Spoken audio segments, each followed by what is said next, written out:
Okay, good afternoon. Thanks everybody for being patient. Sorry it took us a little bit to get set up today. Hi, my name is Sarah Ladislaw. I'm the Director of the Energy and National Security Program here at CSIS. I want to welcome all of you here today for our discussion on sustainable, resilient energy infrastructure. We're going to focus on the role of SRI in managing growing urban settings.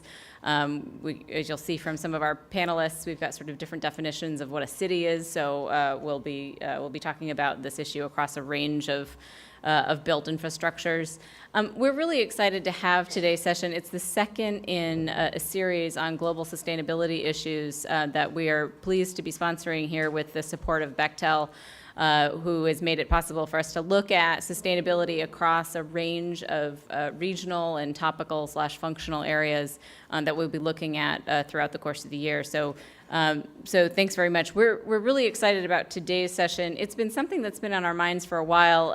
For those of you who come to some of our events often, you'll notice some of these folks have been at other workshops or panels that we've had. Because really we've started to see this focus on the choice between sustainability, both in the built infrastructure and technologies, and also sort of resilience, both to, as we were just talking about at lunch, either cyber attacks or natural disasters or incidents, as being a really important part of a discussion that we need to have both about planning and investment, policies and regulation. And so we actually think this is a really timely topic and know a lot of you spend some of your time focusing on this, so we're looking forward to a good and interesting discussion. We're starting a bit late, so I won't go on too much longer. We're really pleased today, and I'll just give it to you in the order that they're going to be appearing. Today we've got Peter Evans here, who's the president for the Center for Global Enterprise. Came to us, we've known Peter for a long time through his work with GE. And really was one of the first people that I'd had sort of a formative conversation with about sustainable, resilient infrastructure. So really welcome him here to sort of talk about what that concept is and how we could start thinking about it. We've got Jan Vrins here, who's the managing director at Navigant. And Jan is wonderful at sort of explaining the changes that are going on in the technology space, especially on the electric power side, and how that fits into both how we're thinking about how sustainable technologies and resilience fit in the market structure that is evolving because of these new technologies and information systems. And then we've got Amos Avedon, who is the Senior Vice President and Manager of Engineering and Technology with Bechtel. When we first started this conversation with Bechtel, we wanted them to be on the panel because we know about some of the experience they've had, both in terms of thinking about the technologies that you can bring to bear for managing these two challenges, but also some of the planning that's required. And so I think that sort of unique perspective, both on the capacity building and planning side and on technology, is a really unique perspective that they're bringing to the table today. And finally, David Rogers, who's the senior climate change specialist for climate and chemicals with the Global Environmental Facility, also known as GEF. David was with us at a previous rollout of Climate Scope, which was a report that was done with the collaboration of a number of development banks and Bloomberg New Energy Finance. And he really sort of talked about, the challenge of getting developing countries to have the resources and to sort of finance that gap between energy infrastructure that they're considering and energy infrastructure that takes into consideration climate risks. And so he'll talk a little bit about the experience that Jeff has had in trying to seed some of that financing and build momentum. So without further ado, I'm going to turn it over to Peter, and each speaker will have a bit of a presentation, and then we'll have a discussion. So thanks again for being with us. Oh, I'm sorry. If I don't do this and we have a disaster at a resilience conference, I'll be in big trouble. We don't plan on having any incident today, but if we do, the evacuation route is pretty simple. It's to the back of the room and out to the front of the building.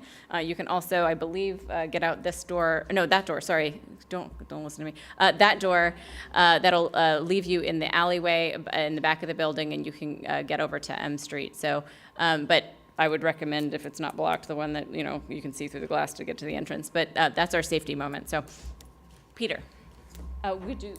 Okay, so just the arrows here for you.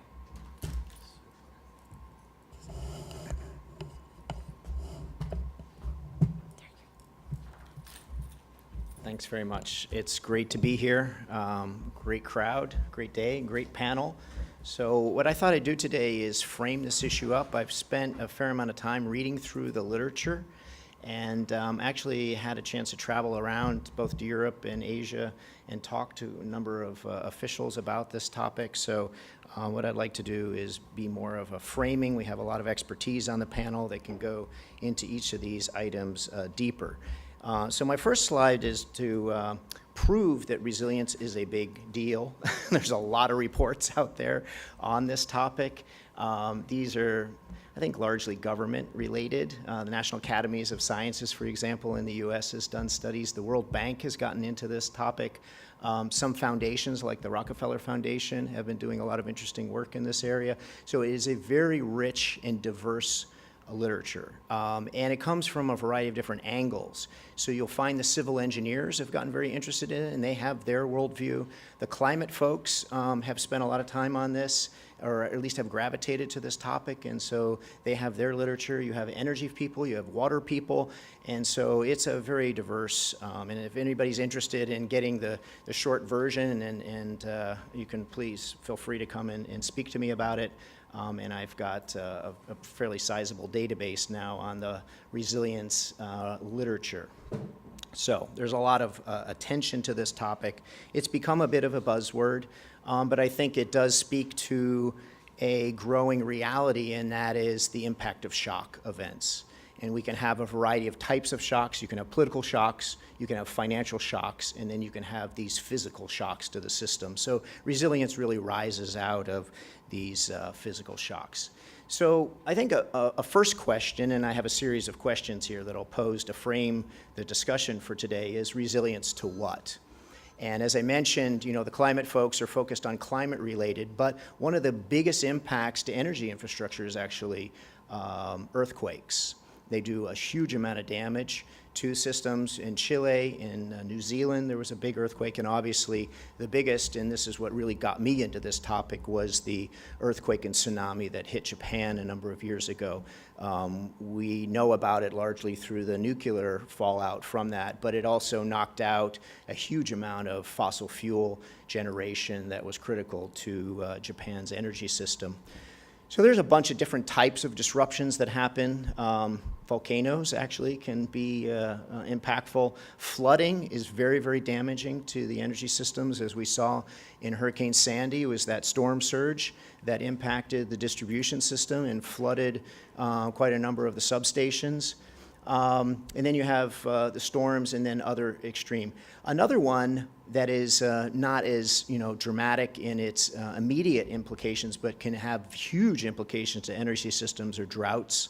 We've seen drought events in Brazil have very, very big impacts in California now as well, and wildfires can actually have damage. So there's a whole range, and depending on who's speaking on the topic or writing on the topic, they'll tend to focus on one or another. And then today at lunch, we also, so it was Charlie, raised the issue of human interventions, right? So you can have terrorist attacks, or you can have cyber-related effects that also create shock events to the system. So they're all different. And then you also have another question, which is who is vulnerable? And there's a lot of interesting emerging research in this area. This is a slide that basically takes the United Nations analysis of city-related effects of hazards. And what's happening, the mega trend is the concentration of more and more people in urban centers, which is great for culture and economic activity and the vibrancy, but it also concentrates risk.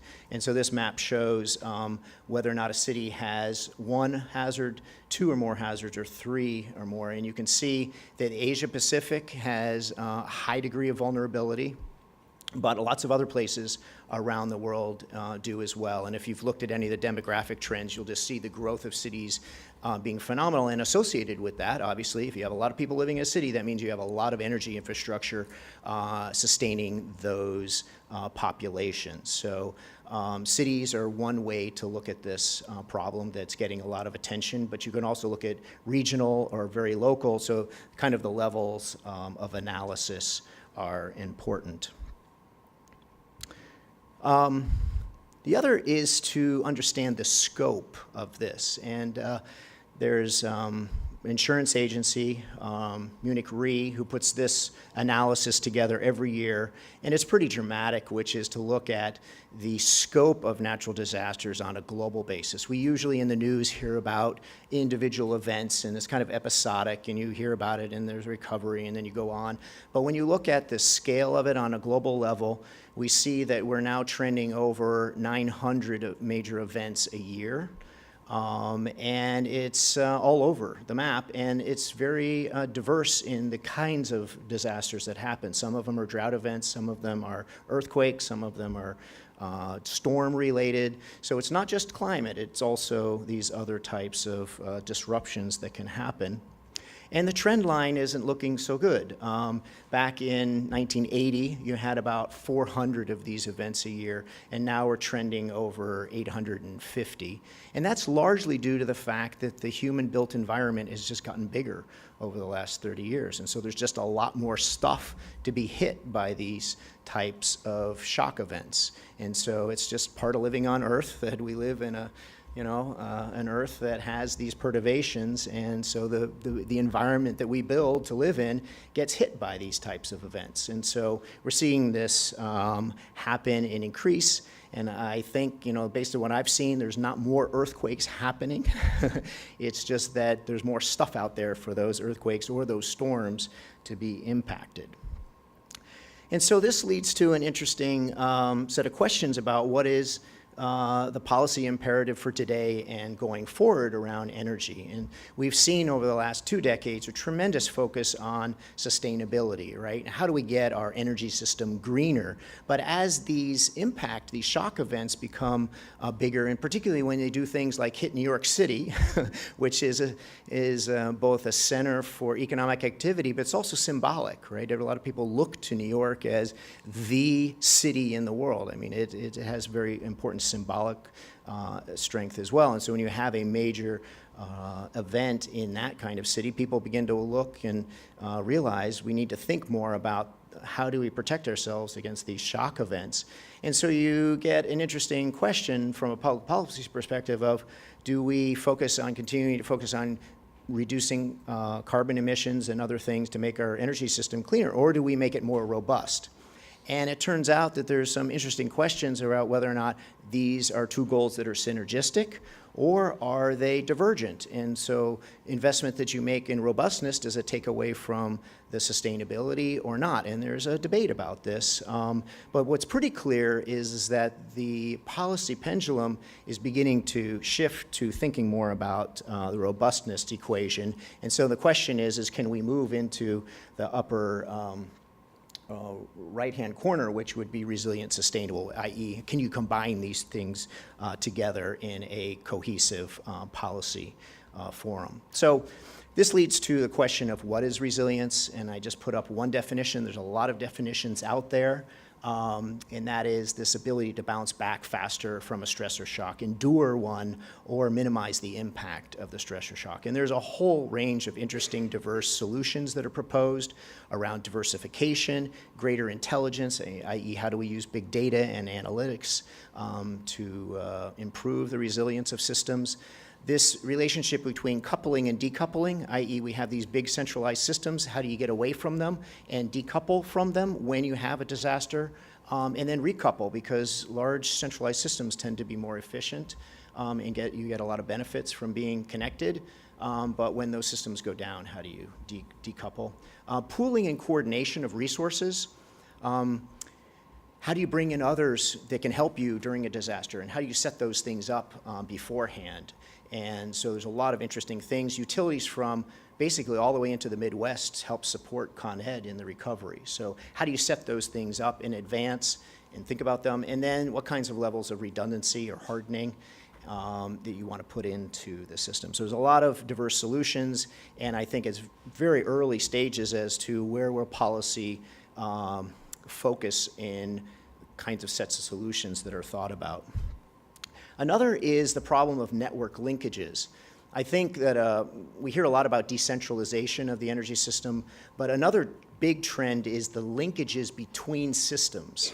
And what's happening with the advent of shale in the US is two systems that had almost nothing to do with each other are now increasingly coming together, and that is the gas network with the transportation network. The transportation network is looking to get the advantages of lower gas, and so these two systems are coming together. What does that mean in terms of the interconnectivity of those? Hurricane Sandy revealed that when you lose electric power, you also can impact your transportation system because gas stations require electricity to pump the fuel up, and so you had a transportation crisis coupled with the electricity crisis. And so are we setting ourselves up by linking natural gas with the transportation network? If something happened to the natural gas system, does that impact the transportation system? And I can go on with other linkages here, but the point is that as these complex networks intersect, how do they cascade through the system when a shock event happens, and how do you protect against that? Timing is a really interesting and challenging and problematic question, which is where do you invest in resilience along a continuum? And that is, you have the mitigation of risk, that is before the event happens. Then you have the disaster itself and all of the chaos and all the challenges that are associated with figuring out what got damaged, how do we manage that system. And then we have the recovery portion. So we have before, during, and after. And resilience, I think, and if you read the literature, talks about different parts of this. And you have advocates saying we should do more of the front end, we should do more on the back end. So thinking through where do you invest in resilience, I think, is a really important issue. And then on the back end, what do you recover to? You know, people say, well, we should build a new system that will lead us in a better place in the future. But the brutal reality is when you have these shock events, people want their systems up, back, and running right away. And so what happens is you tend to rebuild what you already had. And that's what happened again in Hurricane Sandy, is you typically rebuilt the existing system, not the system that people realized would be more resilient or efficient or more sustainable in the future. Another question is who pays? And there's been some really interesting work, and I think the PhD students that worked on it are here today, which is following the money, i.e. this is an example of a earthquake that happened in San Francisco in 1989, and it's very interesting to see the patterns of financial flows. That is, which local agencies, which state agencies, what federal agencies provided funding, which charities contributed to that, and you see these complex networks of financial flows emerge. And this is, of course, in the United States, which tends to have more resources. These patterns are much harder to build, and so in the emerging markets where those institutions are weaker. And so thinking about who pays and how and when is a really important set of questions. And just in the energy space, is it the taxpayer, is it the ratepayer, or somebody else in the system is very critical. And then finally, I think a really important question is, are we doing enough to spur innovation in resilience? So if you look at various countries and the kinds of programs they put in place to foster innovation, you find a tremendous amount of attention to coming up with the new, latest green technologies, but not a lot on the resilience side. And so the question is public funding for innovation going to the right places, and will we see a shift? And if we do, where should that investment go? And is there a synergy of achieving both resilience and sustainability at the same time?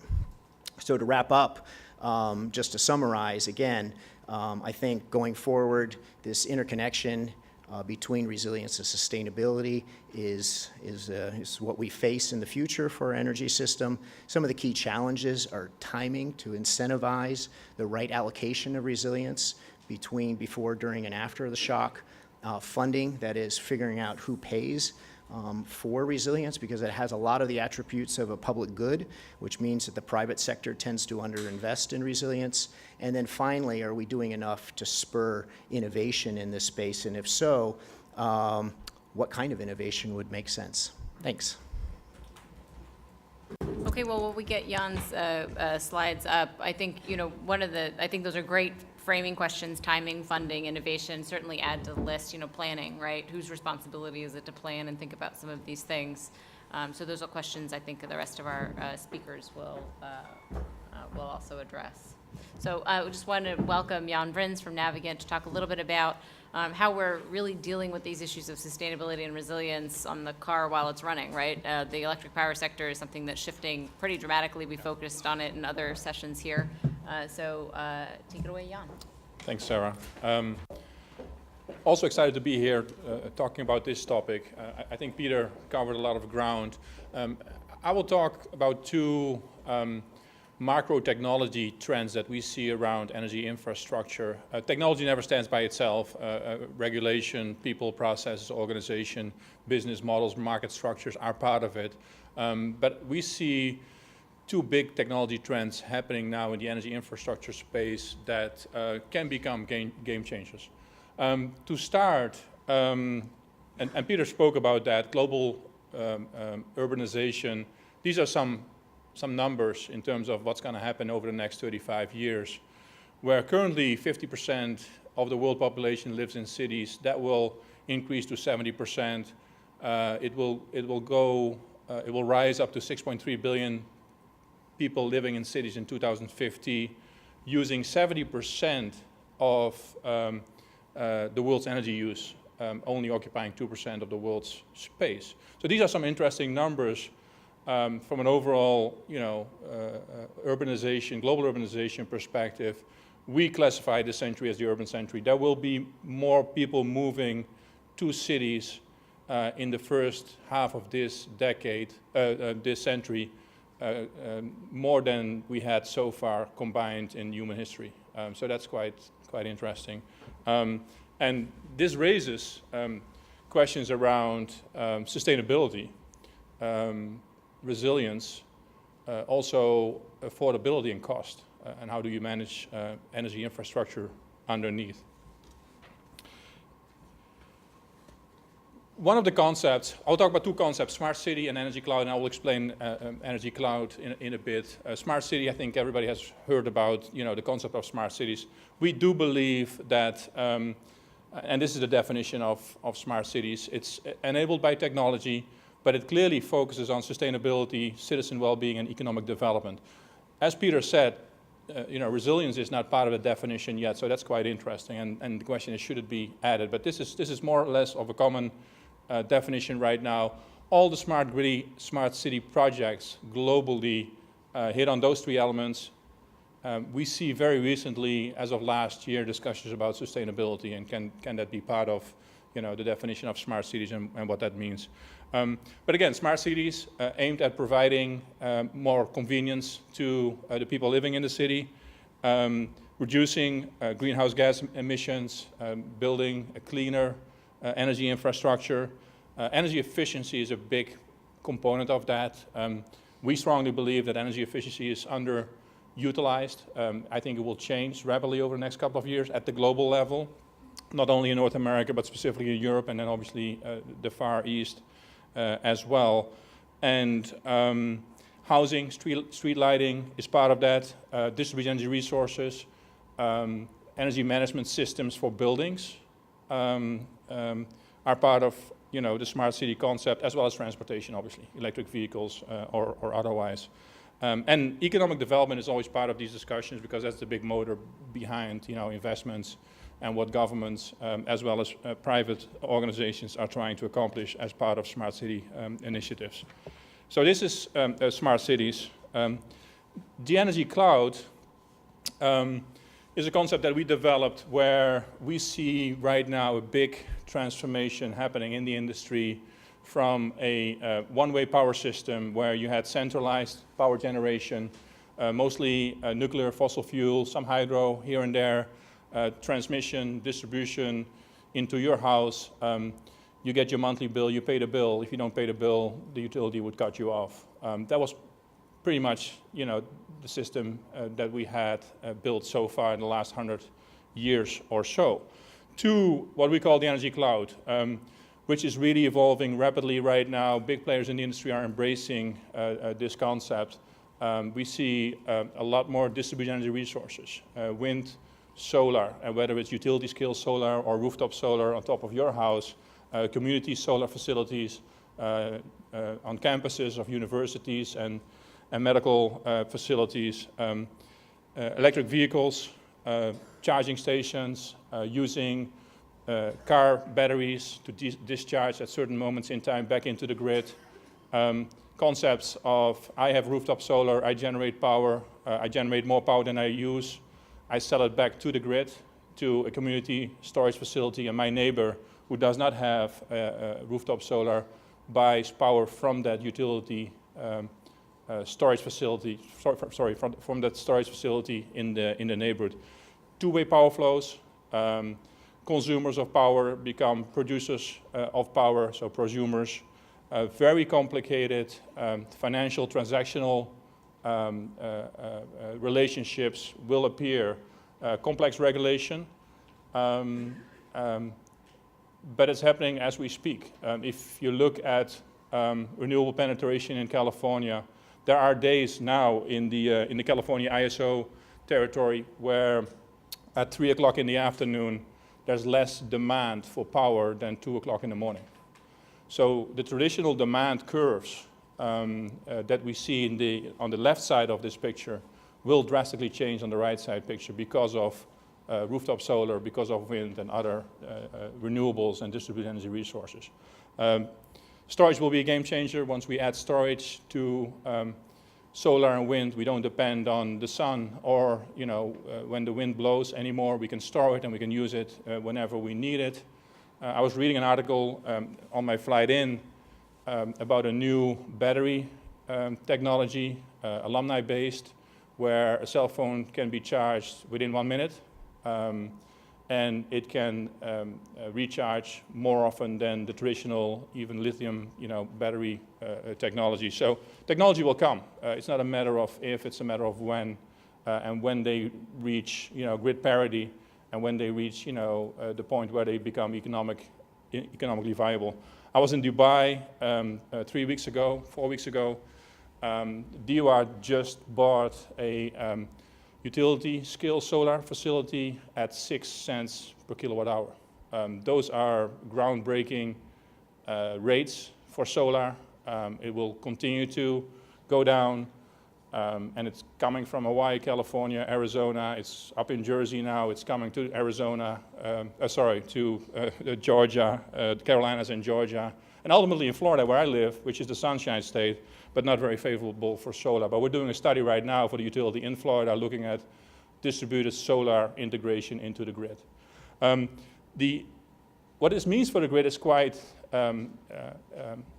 significant. The grid will undergo significant changes to manage all those intermittent resources, to understand, demand of power, meet it up with supply across the entire value chain. What this also does is there's multiple new players developing, building, or maintaining and operating these distributed energy resources,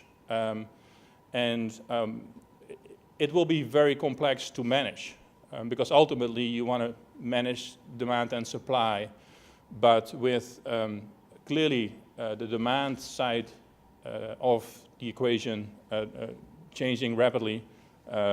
Users generate their own power, don't rely on power from the grid anymore, at least not when the sun shines. When the sun goes down, all of a sudden I need to rely back on the grid. And then with all those intermittent resources, it will be a very complex entity to manage. And we're doing a lot of studies now and thinking about how that will work. Because again, the traditional rules won't apply in this energy cloud concept. By the way, energy cloud comes from from cloud computing and this whole movement there, which is quite interesting. Plug and play. Anybody can produce his own power and plug it into the grid, basically. In terms of some of the technologies underlying the energy cloud, here are some. I spoke about storage. I spoke about distributed generation. So I think I covered that. The right side of this slide really talks about the configuration of the grid. We're going to need to have systems and applications in place to manage all these distributed energy resources, these intermittent resources. And then there's other technologies that support that. Smart inverters, smart meters, smart routers, advanced SCADA, demand response, and building energy management systems. So there will be a lot of technologies layered on top of the grid that actually manage demand and supply across the grid. And that's where a lot of the investment goes to right now that the large investor-owned utilities are doing. Either they're investing in hardening the grid, so just moving the substation to a higher altitude are investments that are being made, or putting some of the distribution cables underground to make it more resilient. Things that that PS&G is doing right now up in Jersey, and the others are around making the grid smarter to manage demand and supply more efficiently, and to manage all the distributed energy resources that are appearing. In terms of the combination of energy cloud, smart cities, and then resiliency, Peter spoke about that. More people are moving towards large cities. There's 360 million people that are currently living in coastal areas that are just above 10 meters of sea level. Very vulnerable, and this is just one element. New York City, the population in New York City that is now in the flood zone doubled in the last 30 years or so. Cost of Hurricane Sandy, don't need to talk about that much. I think Peter covered that. And then the energy cloud, is that a good or a bad thing from a resiliency perspective? And there's some pros and cons here. Energy cloud has built-in redundancy. I have my rooftop solar facility. If that doesn't work, I go back to the grid. Microgrids will provide more resiliency to the grid. The fact that the grid will become smarter gives higher visibility and control over demand and supply. So you can actually manage it more actively. You can see where the outages are very quickly, and you can restore outages much quicker. PS&G is looking at technologies where they actually use their customers to take pictures of damaged infrastructure. Those pictures are being sent through their mobile application into their SCADA system. It looks at the configuration of the pole, and the crew is being sent out one time to fix the damage. While in the past, the crew had to come back 2 or 3 times because they need to look at what the damage is. They need to find the right inventory for it, send out the crew to repair it, et cetera, et cetera. So it will help in terms of restoring quicker and improving overall resiliency. And then customer choice and reduction of dependency, where I don't want to rely on my utility for my power. I'm going to generate my own power, is something that is also on the left side of the pros. Cons are complexity, increased points of failure, which is a big issue. How do you manage all those distributed energy resources? To Peter's point, central is easier, looks easier, and I think the next speaker will talk about that a little bit more. Security, definitely an issue. The grid will become digitalized and will be open for security threats. So that's an issue that is being looked at and debated broadly. And then the complexity overall of managing demand and supply is not easy, specifically not in a deregulated market. So it will be very interesting to see in deregulated markets like California or New York or Texas, where distributed energy resources are really taking off, where the number of entities involved in producing, transmitting and distributing power is significantly higher than in my state, Florida, where I just have FPL, which is an integrated utility. They do it all. And what that does in terms of their ability to manage the grid effectively. Energy cloud might lead to re-regulation in some areas, which is quite an interesting statement, and we can talk about that. Let's see. My last comment on this slide would be power doesn't stand by itself. Power ties into water. Peter spoke about that, but then also public safety, street lighting, transportation, electric vehicles, emergency service integration, and all others. So that's back to the smart city. You can't look at power by itself, but power is part of a broader infrastructure, and you need to look at all elements of that if you want to be successful in either building or rebuilding. Closing, energy cloud is here to stay. It's not going to go anywhere, and smart cities will evolve and adapt. Most of the smart city projects right now are in the pilot phase, but they are evolving in broader implementations around energy efficiency, demand-side management, transportation, smart meters, smarter equipment on the grid as well. Resilience of the infrastructure, as well as convenience to the citizen, I think the customer choice element will become more predominant and more important as part of the discussions around smart cities and the energy cloud. Underlying infrastructure is changing really quickly, whether it's replacement or new build, and key technologies will continue to evolve. Again, storage will be a game changer, provides resiliency, and will, help sustainability as well, because it supports solar and wind. At the macro level, the objectives can contradict. I think at the micro level, we'll find solutions to make it all work. And then what is needed, and Peter spoke about that, is that public-private entities, government, non-government, utilities play a key role in this. We'll have to come together, figure out a strategy and implementation for a city, for a state, or for a country, and do some sort of a long-term, we call it integrated resource planning, but also, a plan to build your infrastructure underneath cities and states and countries based on energy waste, transportation, building, and infrastructure. Thank you.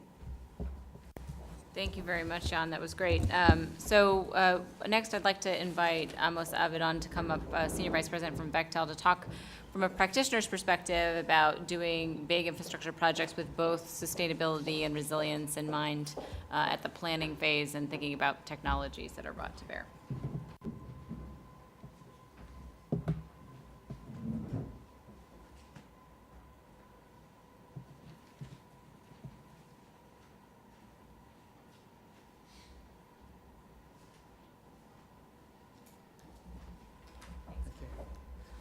Thank you. I'd like to thank CSIS for bringing this panel together. I appreciate being here, and thank you for the audience for coming here and those who are joining us on the webcast. I hope you find it interesting.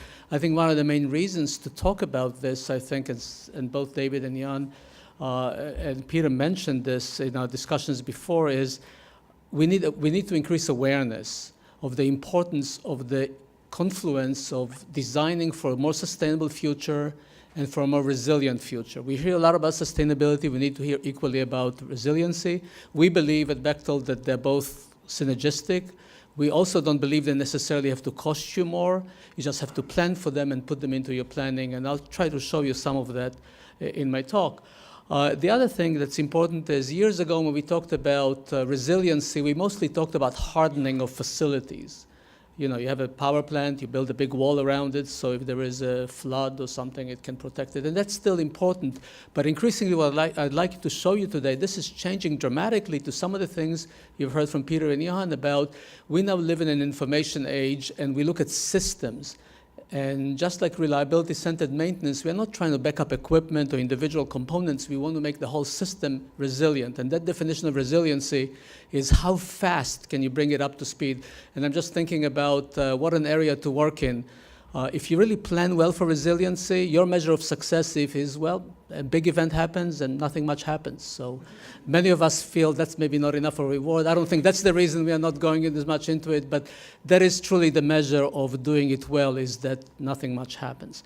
So we live in an information age, and that information age transforms everything we all do in our lives. We all know it. It's real. Data is truly transforming everything we do. It's a new resource. It's changing the whole world very rapidly, and you've seen smart cities take advantage of all that. What I'd like to show you is this information age is also dramatically changing how we plan, design, and build big infrastructure projects, including energy infrastructure, and how that's helping those structures not only be more sustainable and more resilient, but also transfer all this information to our customers and through a whole life cycle of those projects. So let me see. There you are. So we truly live in an information age, and you've heard the phrases, the Internet of Things. That's very real. All this construction equipment we have out there today is highly automated. It can maintain itself. It knows what it's doing. It knows if it's operated in a safe manner. As a matter of fact, it can be operated remotely by people, or the next step, it's can be operated by the three-dimensional model that designs the plant can actually operate equipment. So there's a dramatic revolution that we're in the middle of it. This revolution relies, of course, on satellites, GPS systems, drones increasingly, of course, connectivity in all ways. The three-dimensional models you're all familiar with, I'm sure, the ability to plan in real time, and then increasingly mobility. When we think of the construction workforce that we are seeing now and what it's being changed into, these are people with highly sophisticated mobility tools. There's fewer of them, but they can do much more. And they have access to real information, not to paper drawings. The big difference here is we lived in a document age. We were designing in a 3D world, but communicating in a 2D world. And we want to get rid of all of that. We want to move to a data-centric world. We call it virtual project delivery. And I'll show you a couple of examples of how this actually works. We are right at the edge of it. This is a true revolution. This is a bigger revolution in our world and in engineering and construction than the introduction of computer was compared to drafting tables and slide rules. I look at my audience and I know more than half of them have no clue what I've just said. But this is truly game-changing. And the opportunity here is to deliver much better project. What I mean by that is to plan for these projects to be sustainable, to be resilient, to be lower cost, faster schedule with less resources, and very important to the fact, when you look at all this infrastructure that my colleagues talks about, we're talking about trillions of dollars. To be able to commit to those levels of investment, especially by private investors and by partnerships, you need predictability of these big capital projects. Every now and then you hear of capital projects that greatly exceed what was promised, and those tools can really help you with much better predictability. So, see, I guess you have to press it like you mean it. Oh, this one. So here's an example of how we design a smart city. But this can apply to anything. This happens to be an example for basically redoing the whole planning for the infrastructure of a whole country, Gabon, and the city of Libreville that's being transformed into a smart city through this process. And what you can see through here is there's different layers of information. We start with GIS information. GIS is more than just maps. It's very sophisticated maps that have a lot of information embedded in them about everything that is important to the design of that element. Above that, you have a lot of information about what's already in the ground. We need to be, obviously, for safety, security reasons, and for knowing the underground layouts. And there's more and more ways to get this information and transform it to real data. Above it, you have the whole grid of roads and public transport and communication systems that drive any kind of city, smart city, or one of the more old-fashioned ones that's being transformed to a smart city. And above that, of course, you have the interaction of people, where they live, businesses, and how that city works. And then above it, you have everything else, the infrastructure, the energy infrastructure. Energy, as my colleague said, drives everything in today's world, and the communication channels. So this can be done from scratch. This is being done to improve existing systems, and this is really what's changing the whole work process. And this work process is illustrated there on the chart. It's for planning, for engineering, for the global supply chain, which today is truly a global supply chain, for construction, which, as I said, is more automated and using sophisticated information-driven tools, down to starting up those facilities safely, transferring them to the owners. So the big difference here is, instead of transferring a whole book of documents, and there's many books of those big projects, it's transferring the whole data that was gathered to build and design it as the operating data for the customer. That makes a huge difference for the safe and quick ability of the owners of energy facilities to operate them quickly, safely, and reliably. And then, of course, it looks at the life cycle, and that's where sustainability comes in a big way, and that it looks all the way through decommissioning of these facilities. What does it mean? And these, as I said, these systems are here today. They're being used, but we're just beginning to see the benefits of these systems, and there's a long way to come to really fully utilize and take advantage of these benefits. So let me show you a few examples. Just collected some pictures here of some of the projects we are working on. So on the left, nuclear energy. Nuclear power plants are there. Their lives are being extended. Of course, this is a local issue. In different countries, people look at nuclear energy differently. From one aspect, of course, it's a major part of the solution of the greenhouse gas reduction issue. There's a lot of construction of new plants. There's also new technology being developed to lower the costs of nuclear energy. But the key with nuclear energy, of course, is that it has to be very reliable, very safe, and very resilient.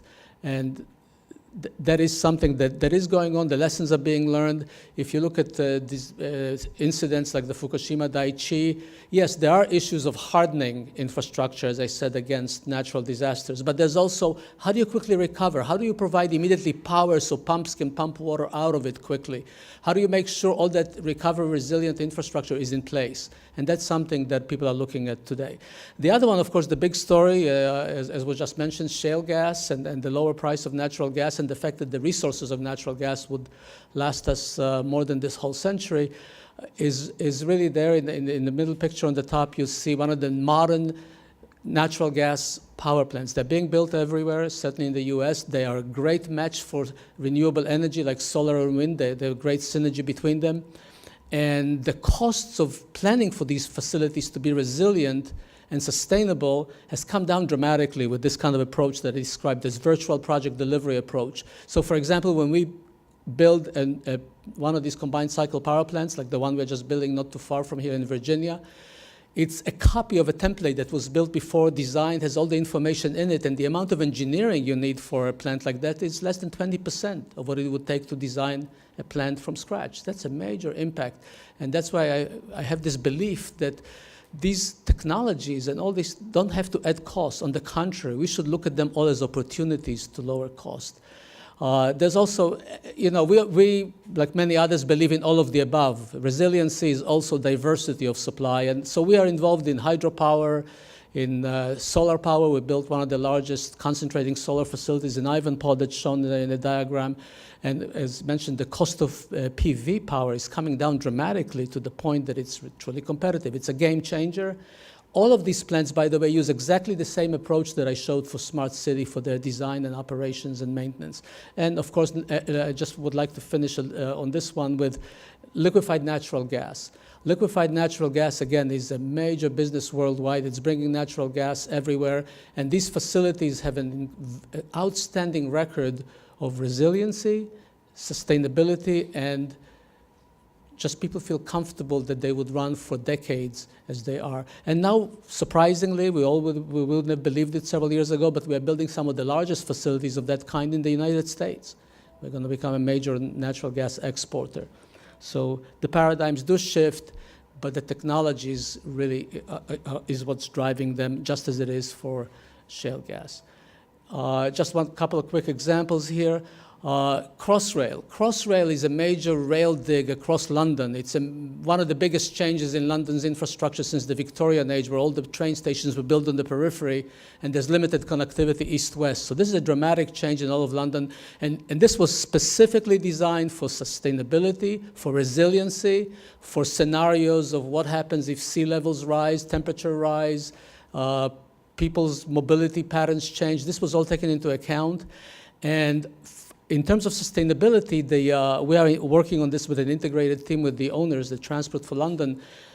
They wanted to lower greenhouse gas emissions throughout the life cycle of this project. And surprisingly, 15% of the greenhouse gas emissions from 120 years of operation are in the construction phase. So we may put a dramatic effort to lower those greenhouse gas emissions. For example, using diesel hybrid construction equipment, much more efficient tunnel boring machines, LED lights, so you need less of them and less cables, dimming lights automatically. All this information technology, the Internet of Things, is allowing you to do all that. This is not cost increasing. This is actually decreasing the cost and doing good for the planet. So this is very important to note on Crossrail.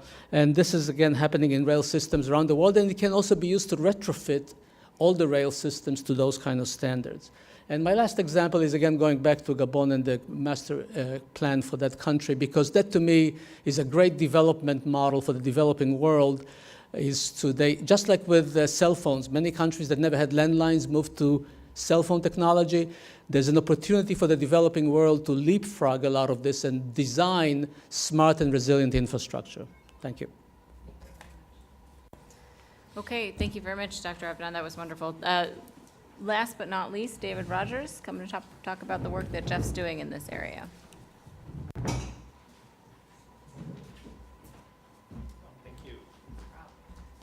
Thank you very much. And how much time do we have? Well, we have 30 minutes. Okay. Okay, very good.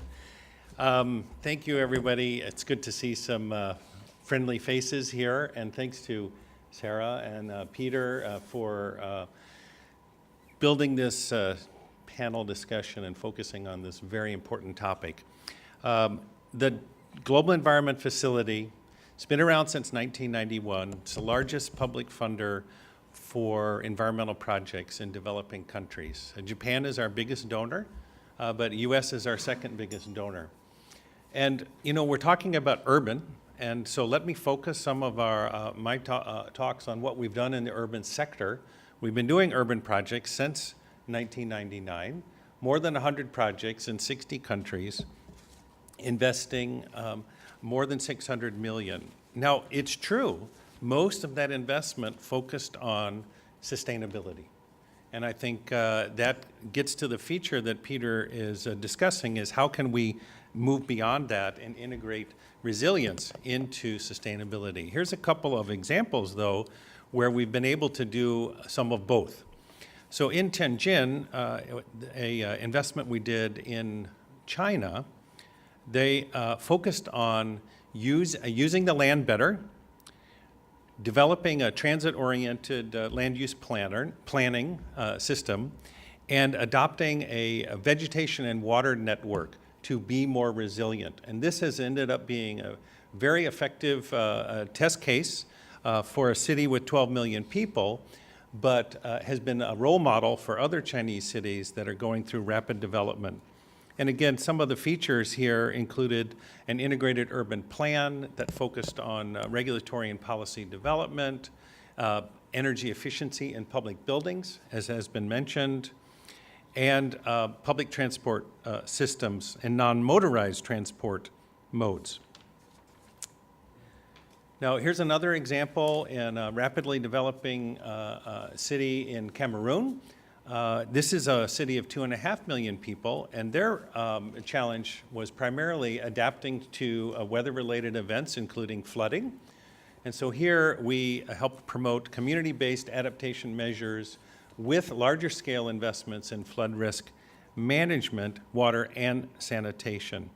And I think one of the aspects of this that gets to the points our speakers mentioned was that energy, we can reduce energy consumption and wastewater treatment while also making that treatment system more resilient in case of floods. So these are a win-win if you have the right engineering and the right perspective going into that. So I made a short list, I think sort of repeating some of what my colleagues already said, but from our experience, we have seen a lot of work on sustainable cities. We've seen a lot of work on sustainable energy.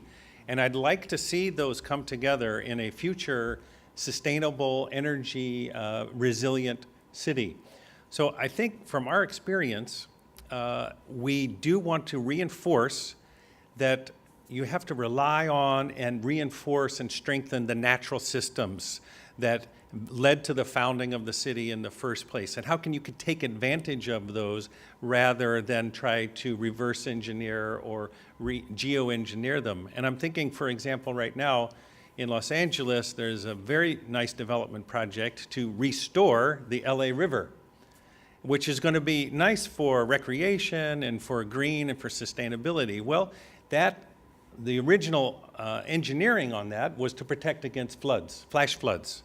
So what if 20, 40, 50 years ago, they could have had the foresight that we now know and could have built a resilient system from the beginning that promoted natural systems for that city. And they can get there again, but it's going to be much more expensive now than it would have been before. And I think, as Peter mentioned, an energy resilient city is going to know where its water is, and it's going to be able to manage water before a shock event, during, and then after a shock event. And energy and water, I think, to this audience, is probably no need to repeat, but in most folks' mind, very, very critically linked. And it would be a crime, really, to build a power plant now and not know where your water is going to come from for decades down the future. But unfortunately, unless the folks hire Bechtel, they might not think those things through, but they need to. So we absolutely have to know where the water is going to be during these shock events. Is it going to ruin all the nice energy efficient equipment on the sub-basement floor in your building, or have you thought ahead and have you moved that to a higher floor in the building? My favorite topic for an energy resilient city echoes on one of my fellow speakers, is that you need to prioritize energy efficiency in buildings and equipment. You're going to not only lower peak demand, which allows you to deliver energy to the community through peak events, through shock events. We're going to take advantage of better windows, advanced glazing to help moderate climate variations and protect against severe weather. And that's got to be done through either your insurance company is going to make you buy that, or it's going to be building codes and politicians are going to make you buy it. But someone needs to make sure that those type of advanced windows are in all buildings going forward. I do think, as our speakers mentioned, that a resilient city has diverse sources of energy supply and hopefully storage, and that when they can build out a distributed or self-reliant installations that can become a backbone in a shock event, like the hospitals that had their backup generators running, became a resilient, safe place for first responders in Hurricane Sandy. But you can plan ahead on that so that you have a network of resilient, self-reliant installations that in good times are connected to the cost-effective grid, and in the bad times can become islands of reliance and resiliency. And I think, as most of our speakers already mentioned, a resilient city is going to build information and communication technology system that allows data collection, dynamic controls, allows decision makers to be able to improve operations on a regular basis and then respond appropriately when there are events. And I do think in our examples, many of the sustainable cities that we like to fund are also thinking about transportation alternatives that give added resiliency in the case of a shock event. So public transport, human-based transportation options, multiple avenues, and good urban planning are going to give you resiliency in your transportation system. Now, I have just a couple of things that I wanted to let you know as sort of an advertisement. If you are working with developing country partners or would like to, the Jeff has about $200 million to invest in low-emission urban systems in the next 3 years. And this can be oriented on transit, energy efficiency, distributed energy systems, municipal waste systems. And we have another approach, which is our Sustainable Cities Integrated Approach pilot, which is asking cities to take a very long-range plan to their sustainable cities design and look beyond just climate and not just water, not just chemicals, not just waste, but to try to look at things in an integrated fashion across the board. So in our sustainable cities, and this competition has been open now for about 6 months, each of the participating cities that's being selected is going to develop a sustainability plan and have a common set of tools that are informed by Rockefeller Foundation, World Resources Institute, ICLEI, R20, C40, et cetera, because this will be a very collaborative approach. I'm going fast to leave time for questions. I apologize. Slow me down. But we have tentatively selected 11 countries, with multiple cities that will be a part of the program ranging across the world. And these cities have offered to put in their own resources. You can see some of the numbers there. For example, in Mexico, they'll be finding 110 million of resources to match with 15 million of JEF funding. And we expect many of these programs to, over the next 5 years, to develop very proactive investments in sustainable city planning, and the opportunity to engage with them on resiliency is very high. We do also see that this integrated approach pilot should help establish sustainable urban management as a leading effort in the next several years. It's a very crowded space. The JEF is not trying to reinvent the wheel, but trying to facilitate people coming together in this effort.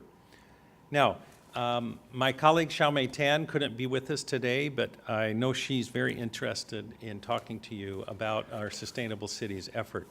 So let me just conclude with several thoughts. Okay.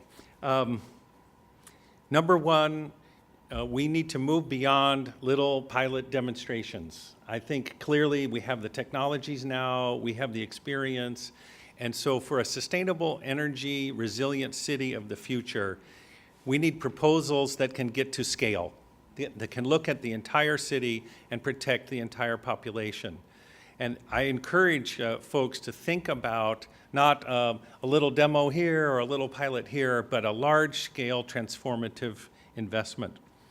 And I think what Peter mentioned about the timing of investments is so critical. And I think it calls on us, those of us who are involved in the international financial institutions, the World Banks and the Asian Development Banks and others, to rethink the way we deliver investment. Because right now, they can only deliver investment either 5 years ahead of an event or in a crisis, but we do not have the ability to help invest at all the times after a shock event to encourage resiliency. I do think Peter's point about trade-offs is very important to understand, but I like the way that Amos reframed it, is that in many cases, a low-cost, resilient, sustainable decision is actually a low-cost solution if you can get away from legacy thinking about the way things have been done in the past. And I think as well, if there's one challenge I would make to the panel and to those in the audience, is that the intellectual understanding of resiliency is a critical step, and I think we've reached that. But the political understanding of the benefits of resiliency is another critical step. Which politician is going to get rewarded because they proactively thought ahead and invested in resiliency and then created the non-event that Amos was talking about, right? And I think unless we figure that out, we're going to struggle, and it may be that businesses will be in the lead because they will use bottom line reasoning to make these proactive investments. But unless we can also educate politicians to support these type of investments, we will be shortchanging ourselves. So with that, thank you very much. Okay, well, we've got about 15 minutes left for discussion, but I just thought I'd make everybody aware in a funny, not haha funny, but eerie funny kind of way. There's a big power outage throughout DC right now.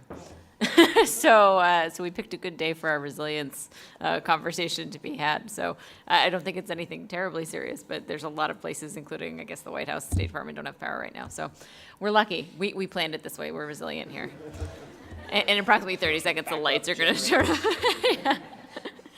Listen, I want to open up since we have limited amount of time, I'd like to open it up to the audience for questions. If you're not forthcoming, I have lots of them. So please raise your hand, state your name and affiliation, and put your question in the form of a question. Wait for the microphone because we're webcasting. So we'll start right here in the aisle. Mariah, go ahead. And maybe what I'll do is like take 2 or 3 questions, and then we'll take them as a group, please. Yeah, hi, Dave Ramaswamy with Africa Agribusiness Magazine. My question is a kind of follow-up to what David said about the political system being trained or re-paradigmed to think long-term. My question is, how do you get the financial system or financial funding organizations which are focused on efficiency to think about resiliency, and how do you get pension fund and foundation capital into investing in energy assets? Okay. And the second follow-up question is, in emerging markets where all the new urbanization is happening, how do you deliver appropriate energy technologies to ensure sustainability and resiliency? Simple example, a lot of cities in Africa and India over the last 20 years have cut down trees. And now, 20 years later, air conditioners need to run all the time, which take out the grid. So how do you balance smart technologies with cheap technology? Thank you. Thank you. My name is Andy Reynolds. I work at the Department of State, and urbanization is in our wheelhouse. Everyone looking to Habitat 3, all that the United Nations is doing in transitioning between MDGs, Millennium Development Goals, and Sustainable Development Goals. But my question is to the whole panel. It was a very interesting, complex storyline, but I didn't hear much about demand-side management in the smart cities concept, and maybe Amos Evident can particularly talk to that on the front lines. Moreover, in the urbanization challenge, we're talking about 1 billion people already living in slums. And by 2030, it's going to be 2 billion people living in slums. And the economic momentum and development momentum of the world is not going to change that trajectory. So how do we address the slums and the minimal infrastructure under current slums and growing slums before we talk about shining cities on the hill? I'm Bob Hershey. I'm a consultant. What is being done to try and use the internet to get together the people who want to fund these things and get an economic consensus of them? Okay, anybody want to take any one of or a group of those questions?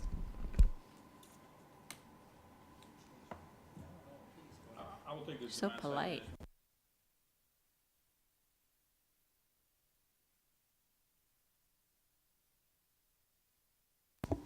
Sorry about that. I'll take the demand-side management one. I mentioned it briefly. We believe that demand-side management and demand response will be a key part of where the industry is evolving towards smart cities, the energy cloud, however you want to call it. We've actually made some decent progress here in North America. I think there's a lot of work to be done in Europe, and there's EU guidelines that recently, late last year, came out. There's the whole EPA 111D discussion here, where one of the pillars is demand-side management and demand response. We follow discussions where demand-side management and demand response would actually be considered another resource. Do I build a plant, or do I run programs to manage demand and reduce overall demand and put a return on it? I mean, Ralph Iso from PSC&G has been very vocal about the fact that the government and the regulators should actually put a return on investment on demand-side management and demand response programs. So we believe it's the start. It's the point to start. At the same time, you will need an infrastructure that can actually support that if you want to do it, really effectively. I mean, you can change light bulbs. That's one thing, and it helps. 25, 30% of savings on energy usage for a building. But it really becomes interesting if you talk about smart city lighting, where you have smart devices that know when city lights need to be turned on and off. Also, looking at from a security perspective. So I think there's still a lot of, technology advancement that is possible to even go beyond just changing light bulbs. Sarah, I'd like also to address the question of energy demand, the demand side of it, and people living in urban centers and increasingly in slums. I think it's a very important aspect of it. So first of all, in terms of energy, we talked about energy as all of the above, and one thing I think many agree on, I certainly think so, is that we are not short on resources. We are not running out of uranium or natural gas or hydrocarbons or anything else, or despite occasional, peak oil or peak coal or peak solar energy, or we are really not running out of resources. The problem is never the resource. The problem is the planning, how to make it sustainable, how to lower greenhouse gas emissions, which is a big part of sustainability. And especially important when you talk about urbanization is, although energy is growing much faster than almost anything else in real terms, when people move more into smart cities, energy consumption per capita actually decreases and greenhouse gas emissions decrease. But when we go from 7 billion people to 9 billion people, and more of these people their expectations rise, and they will live a better lifestyle, and those who live in slums certainly want to get out of that kind of existence, that does drive the need for energy. But that, other than resilience that we talked about, and sustainability, and the fact that you don't have to worry about that there's plenty of it out there, it's again that old overused adage that the Stone Age didn't end because of the lack of stones. Where the hydrocarbon age and the current energy age is not going to end because of lack of resource. But delivering them smartly, also that last element in this is delivering them economically. And the technologies exist today to do it. And that's one of the biggest factors that can improve the quality of life for people around the world, is delivering reliable,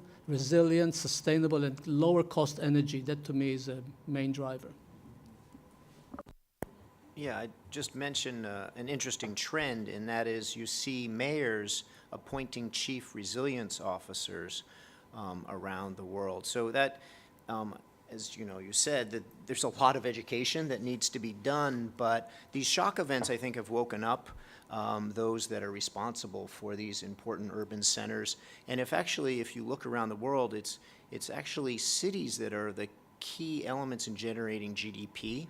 It's not the country, it's actually the cities. So the cities are actually important engines of economic growth. And those engines, if the shock events send them off the rails, it has lots of repercussions. So I think there is a growing number of mayors, and if you look at the conferences that the mayors and others in this space are attending and the topics that they're speaking about, you're seeing the resilience definitely rise to the occasion, rising up the agenda, and that is leading to a lot of thinking about how do we deal with the financing issues, how do we create the right incentive structures. And on the private sector, there have been a number of instances in which supply chains have been dramatically disrupted, and so companies are thinking about where do we invest, and that has, I think, an interesting set of repercussions and incentives for those cities that don't invest in resilience. They may not get the next wave of investment. So hopefully that leads to a positive outcome where we see cities taking this seriously and investing it so that they continue to build those kinds of resilient cities that we're seeking. Well, thank you for the questions. Regarding financial investments, I think in the development community, the holy grail is to somehow unlock the massive flows of financial capital that are sitting in CalPERS and Dutch, Danish pension funds, et cetera, and have that steered toward clean, sustainable development. Well, a couple of the things that seem to be necessary to help make that happen are a good, predictable return, risk-adjusted, and a strong project pipeline. Well, I think there's a lot of money out there that's made itself available for good returns in green bonds, et cetera, but the project pipeline has not responded yet sufficiently. So one of the big important things is to create key projects that are investable and bankable in cities that foster sustainability and resiliency. One area that we're working on with the World Bank is the International Lighting Efficiency Facility, which will help cities attract financing for installing energy-efficient LED street lighting. And as you know, these systems are very cost-effective, very reliable, dynamic controls, easy to install, low maintenance, but the upfront capital investment is a barrier for many cities which have poor credit ratings. So this facility, in this case, It's just one slice of this very big apple, is designed to pool cities' funds so that they can attract a better rate and attract large investments from the financial flows. So it's one idea. I think it's very important to focus on additional project pipeline development so that we can help our pension funds find and invest in these large-scale sustainable projects. So we have just a couple of minutes left. We'll go to Bill right there. And then we'll try and take one more question, you on the aisle there. Yep. Bill Eichord, independent consultant. Jan, I think principally for you, you made a brief comment earlier about the possibility of needing to re-regulate in some areas. In the context, I have a feeling I know where you were going with that, but my question would be, so 30 years ago in the regulatory systems, you'd build in redundancy by the PUC or would say build this percentage excess capacity, and the ratepayer would pay. So fast forward 30 years, and the debate now is around things like feed-in tariffs and who pays what rate and that sort of thing. So I'm interested in you unpacking your comment a little bit, and maybe others commenting on the state of the regulatory debate about who pays for the resiliency and the redundancy. If I knew the answer, that would be great. No, there's a lot of debate happening right now around feed-in tariffs, rate structures, around the distributed energy resources that are, becoming a bigger part of energy supply. I don't know the answer. What I do know is that certain countries and certain states have made it themselves really complex in terms of regulation. And it's, you almost want to take a white sheet of paper and start again. But I think that type of thinking is needed to get a breakthrough, because I think the whole foundation of the regulation built up over the years, and even deregulation, right? And deregulation, let's be honest, in the beginning it really didn't work well. It was intended to increase competition and improve service to customers. Well, it really didn't, neither one of them. California has the highest rates of the country. Texas, in the first 3 years of deregulation, every single customer switched 5 or 6 times in the first 3 years. So again, in the distributed energy resources world, you can debate having a highly deregulated environment, how manageable the whole entity is of demand and supply. So I think simplification, I think even to provoke the discussion, white sheet of paper, how would we do it? Not looking at what we have right now or how the regulation was built up over the years, but how would we do it in this more distributed environment where, again, you have different relationships, ratepayers becoming producers of power. All these paradigm shifts are significant, and I think if people continue to pile on how it was in the past and how regulation was built up, I think the solutions will take significant time. So I would say just for the argument's sake, design it with the future in mind. San Francisco will be 100% renewable sometime this century. It will happen. And it will be 100% renewable sometimes this century. And a century is not that long. It's only 85 years from now. But they will hit high percentages of renewables and distributed energy resources really soon. And I think the regulation needs to be adjusted significantly as the way the grid is being operated and the different players in that space. Don't know the answer. Simplification. Build your regulation with the end state in mind versus on top of what we have now. That would be my advice. Anybody else want to contribute? We're just about out of time, but I did want to ask one more sort of parting question. Dr. Avedon, you had described sort of the ability to deliver some of these projects, that were sustainable and resilient and cost-effective, and even more on time than in the past with some of these methods. Why wouldn't anyone do that, right? why wouldn't you do that? Because there have got to be people who choose not to incorporate, all of the sort of, most sustainable, most resilient systems. What's the biggest barrier from a practitioner's perspective? I'd like to believe that everybody would like to do it if they are, everybody's educated to the possibilities today. There is a very fast rate of change. So I think it does take time sometimes, as we talked about, for example, the awareness of resiliency as an equally important and sometimes synergistic component. It's always been there, but the awareness of it hasn't caught up. Now it is, partly due to the events mentioned by my colleagues like Superstorm Sandy and others. So I think that this is part of why we do these kind of meetings, and what the work you do here is to increase awareness. We'd like a sophisticated customer to say, I've heard about this, that's what I'd like. Deliver this to me. And we'd like it to be equally private investors and cities and governments and developing world everywhere to just simply raise their standards of what they're asking for, knowing that it is possible if you plan for it.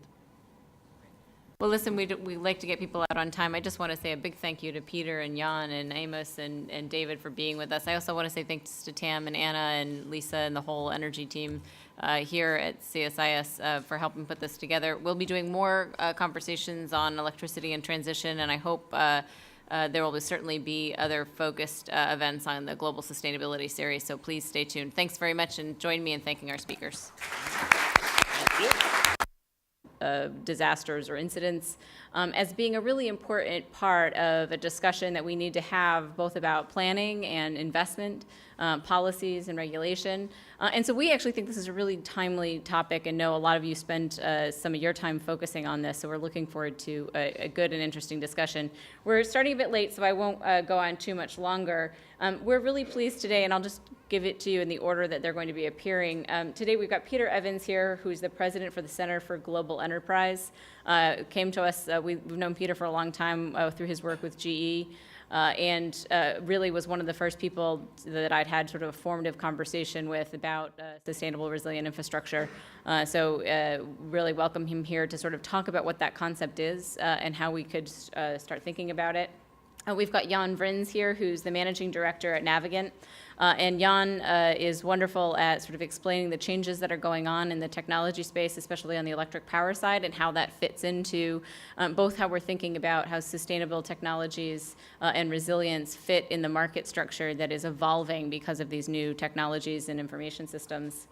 And then we've got Amos Avedon, who is the Senior Vice President and Manager of Engineering and Technology with Bechtel. When we first started this conversation with Bechtel, we wanted them to be on the panel because we know about some of the experience they've had, both in terms of thinking about the technologies that you can bring to bear for managing these two challenges, but also some of the planning that's required. And so I think that resilience literature. So there's a lot of attention to this topic. It's become a bit of a buzzword, but I think it does speak to a growing reality, and that is the impact of shock events. And we can have a variety of types of shocks. You can have political shocks, you can have financial shocks, and then you can have these physical shocks to the system. So resilience really rises out of these physical shocks. So I think a first question, and I have a series of questions here that I'll pose to frame the discussion for today, is resilience to what? And as I mentioned, the climate folks are focused on climate-related, but one of the biggest impacts to energy infrastructure is actually earthquakes. They do a huge amount of damage to systems. In Chile, in New Zealand, there was a big earthquake, and obviously the biggest, and this is what really got me into this topic, was the earthquake and tsunami that hit Japan a number of years ago. We know about it largely through the nuclear fallout from that, but it also knocked out a huge amount of fossil fuel generation that was critical to Japan's energy system. So there's a bunch of different types of disruptions that happen. Volcanoes actually can be impactful. Flooding is very, very damaging to the energy systems, as we saw in Hurricane Sandy. It was that storm surge that impacted the distribution system and flooded quite a number of the substations. And then you have the storms and then other extreme. Another one that is not as That sort of unique perspective, both on the capacity building and planning side and on technology, is a really unique perspective that they're bringing to the table today. And finally, David Rogers, who's the senior climate change specialist for climate and chemicals with the Global Environmental Facility, also known as GEF. David was with us at a previous rollout of Climate Scope, which was a report that was done with the collaboration of a number of development banks and Bloomberg New Energy Finance.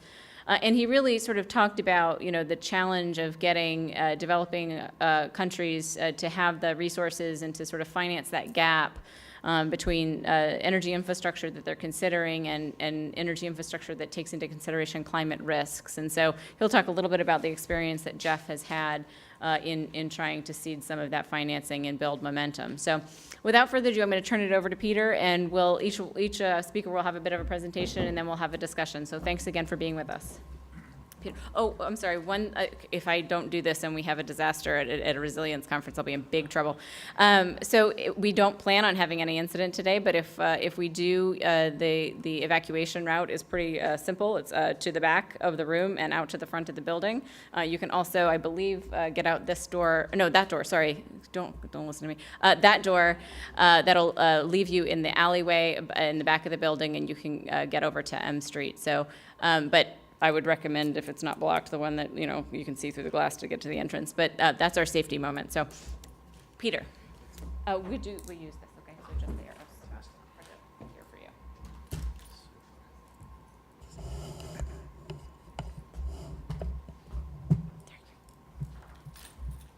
Thanks very much. It's great to be here. Great crowd, great day, great panel. So what I thought I'd do today is frame this issue up. I've spent a fair amount of time reading through the literature and actually had a chance to travel around both to Europe and Asia and talk to a number of officials about this topic. So what I'd like to do is be more of a framing. We have a lot of expertise on the panel that can go into each of these items deeper. So my first slide is to prove that resilience is a big deal. There's a lot of reports out there on this topic. These are, I think, largely government related. The National Academies of Sciences, for example, in the US has done studies. The World Bank has gotten into this topic. Some foundations like the Rockefeller Foundation have been doing a lot of interesting work in this area. So it is a very rich and diverse literature. And it comes from a variety of different angles. So you'll find the civil engineers have gotten very interested in it, and they have their worldview. The climate folks have spent a lot of time on this, or at least have gravitated to this topic, and so they have their literature. You have energy people, you have water people, and so it's a very diverse, and if anybody's interested in getting the short version, and you can please feel free to come and speak to me about it. And I've got a fairly sizable database now on the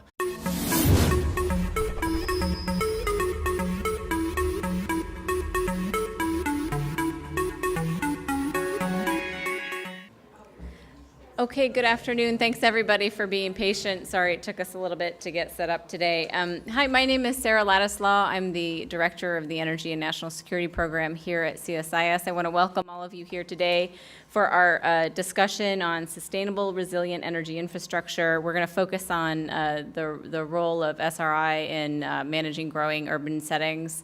As you'll see from some of our panelists, we've got sort of different definitions of what a city is, so we'll be talking about this issue across a range of built infrastructures.